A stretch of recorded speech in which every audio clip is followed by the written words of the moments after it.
आजकल आम के बाद मार्केट में सबसे ज़्यादा नज़र आ रहा है लीची और जामुन प्लम्स। अगर हम जामुन प्लम्स की बात करें तो ये डायबिटिक पेशेंट का बहुत फेवरेट होता है, क्योंकि कहीं ना कहीं कुछ हद तक ये बढ़ी हुई शुगर जो होती है उसको कम करने में मदद करता है। अगर हम लीची की बात करें तो लीची बहुत ही बढ़िया न्यूट्रिशियस और सीजनरी फ्रूट है। लीची प्रतिकार शक्ति को बढ़ाती है, हमारे आई पावर को इम्प्रूव करती है और हमारे स्किन को ग्लो करती है। ये एंटीऑक्सीडेंट कैरी करती है और एंटीऑक्सीडेंट होने के कारण ये हमारे शरीर के अंदर का जो हार्मफुल फ्री रेडिकल इसको बाहर निकालने में मदद करती है। इवन बीपी को ये कंट्रोल में रखती है। और कुछ जानकर लोगों का मानना है कि लीची खाने से वजन कम होता है।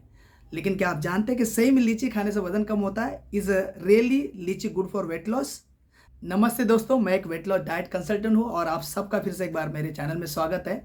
अगर हम लीची का न्यूट्रिशन प्रोफाइल देखते हैं तो लीची के अंदर ऐसा कोई केमिकल नहीं है, कोई केमिकल कंपाउंड नहीं जो हमारे शरीर के अंदर का फैट को बर्न करे और हमारे वजन को डायरेक्टली कम करे।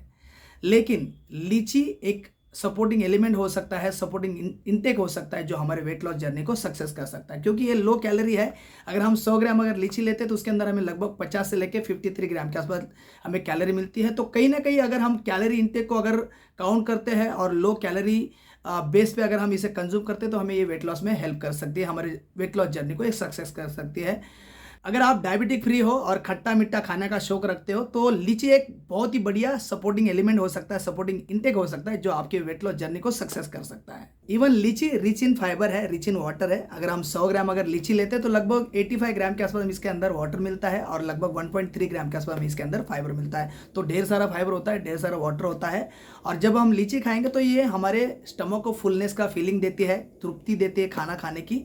और इसके अंदर का जो डाइटरी फाइबर है ये हमारा पाचन को इम्प्रूव करता है और हमारे जो बार बार खाने का जो मन करता है, मतलब क्रेविंग होता है, उसको ये कंट्रोल में रखता है। और जब आपका बार बार खाने का या क्रेविंग्स कंट्रोल में रहेगा और आपका जो इंटेक है ये कंट्रोल में आ जाएगा, मतलब इंटेक कम हो जाएगा, लो कैलोरी हो जाएगा और आपका जो कैलोरी बर्न है वो रेशो अगर ज़्यादा हो जाता है तो डेफिनेटली आपको वेट लॉस में हेल्प करेगा। तो ओवरऑल यही है कि ये लो कैलोरी है, वाटर है, इसके अंदर फाइबर है, तो कहीं ना कहीं ये हमारे स्टमक को जल्दी भर देती है और खाना खाने की तृप्ति देते हैं। और जो हमारा क्रेविंग है, एक्स्ट्रा खाने का जो क्रेविंग है, ये कंट्रोल में आ जाता है और उसकी वजह से हमारा जो इंटेक है, टोटल इंटेक जो है कैलोरी है, ये कम हो जाता है। और हमारा जो बर्निंग कैलोरी है ये रेशो अगर ज़्यादा है तो ये आपको वेट लॉस में डेफिनेटली हेल्प कर सकता है। इवन लीची के अंदर हमें ढेर सारा विटामिन सी मिल जाता है और साथ में इसके अंदर फोलेट होता है, B2 होता है, B3 होता है, B6 होता है और साथ में इसके अंदर कॉपर होता है, पोटेशियम है, फास्फोरस है, मैग्नीज है, मैग्नीशियम है। और हम सब लोग जानते हैं कि ये जो कॉम्बिनेशन है, ये सारे जो न्यूट्रिएंट्स है कहीं ना कहीं हमारे ओवरऑल हेल्थ के लिए और मेटाबॉलिक प्रोसेस के लिए जरूरी होते हैं।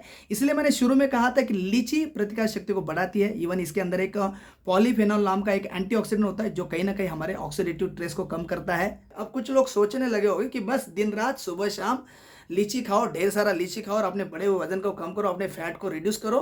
ऐसा नहीं होता है।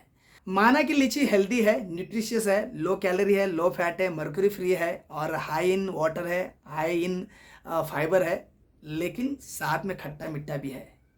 इसके अंदर ढेर सारा विटामिन सी है, लेकिन साथ में इसके अंदर शुगर भी है। अगर हम 100 ग्राम अगर लीची लेते हैं तो उसके अंदर हमें लगभग 9.3 ग्राम के आसपास हमें शुगर मिलती है। और इसके अंदर का जो शुगर है, हाई शुगर है, ये कहीं ना कहीं वजन बढ़ाने का संकेत देती है। लीची के अंदर जो नेचुरल शुगर है इसको अगर हम टेबल शुगर के साथ अगर कंपेयर करते हैं तो ये इतना हार्मफुल नहीं है। लेकिन ज़्यादा लीची खाने से हमारे शरीर के अंदर का जो टोटल कैलोरी काउंट है ये बढ़ सकता है। इवन लीची का जो शुगर, इसके अंदर हमें फ्रुक्टोज मिलता है, ग्लूकोज मिलता है, सुक्रोज मिलता है और तीनों ग्लूकोज में कन्वर्ट होता है। तो जहाँ पे हमें वजन कम करना था ये कहीं ना कहीं वजन बढ़ा सकती है। सो ओवरऑल कंक्लूजन यही है कि लीची खा सकते हैं वेट लॉस के लिए, लेकिन पोर्शन कंट्रोल बहुत ज़रूरी है। लिमिट में खाना है, मॉडरेट लेवल पे खाना है। अगर हम लीची को प्राइमरी सोर्स के बदले में अगर एक सपोर्टिंग एलिमेंट समझ के अगर खाते हैं तो ये हमें हेल्थ बेनिफिट भी देगी और वेट लॉस भी कराएगी। वैसे देखा जाए तो लीची कम से कम खाने की चीज़ है। अगर आप अपने वेट लॉस जर्नी को अगर सक्सेसफुल करना चाहते हैं तो आप इसे ब्रेकफास्ट में ले सकते हो, इवनिंग स्नैक में ले सकते हो और लगभग 100 या 150 ग्राम तक आप इसे खा सकते हो पर डे के हिसाब से। उससे ज़्यादा आपको खाना नहीं है। आप इसे डायरेक्ट खा लो या इसका स्मूदी बना लो या इसका जूस बना लो, आप एनी फॉर्म में इसे ट्राई कर सकते हैं। और अगर आप साथ में balance weight loss diet follow करते हो और अपने टोटल कैलोरी इंटेक को अगर कंट्रोल में रखते हो और हमारा जो कैलोरी बर्न का जो रेशो इसको अगर आप बढ़ाते हो तो पक्का ये आपको हेल्प कर सकती है। बस दिक्कत यही है कि जो लोग प्री डायबिटिक है, डायबिटिक है या जिनको हाई पोटेशियम की दिक्कत है या कुछ स्पेसिफिक एलर्जी है, इलनेस है, बीमारी है, वो लोग हो सके तो अपने डाइटिशियन से बात करें, डॉक्टर से बात करें और उसके बाद इसे ट्राई करें। और मैं आशा करता हूँ आपको मेरा वीडियो अच्छा लगा होगा और बहुत जल्दी मिलेंगे ऐसे एक नए वीडियो के साथ। सो ईट हेल्दी, बी हेल्दी।